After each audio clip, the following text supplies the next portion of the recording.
আল্লাহ তুমি সব কিচ্ছু জানো, হে আমার প্রভু তুমি আমাকে মাফ করে দাও। আমার আল্লাহ বলে, তারপরও যদি তোমাদেরকে আমি মাফ না করি, তারপরও বান্দা তোমরা আমার রহমতের দরজা থেকে ফিরে যাইও না।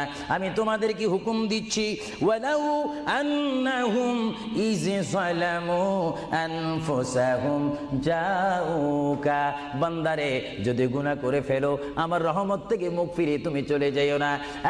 বান্দা, আকাশ পরিমাণ যদি গুনাহ করো, পাতাল পরিমাণ যদি গুনাহ করো, সাগরের পানি পরিমাণ যদি গুনাহ করো, পাহাড় তুলনায় যদি তুমি গুনাহ করো, আমার দরবার থেকে তুমি নিরাশ হইও না।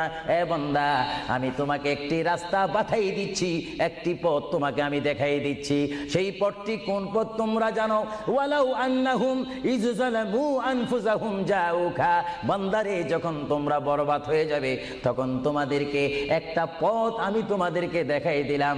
সেই পথটির নাম হচ্ছে আমার রাসূলের মদিনা। জোরে বলেন সুবহানাল্লাহ। আল্লাহ তুমি সব কিচ্ছু জানো, হে আমার প্রভু তুমি আমাকে মাফ করে দাও।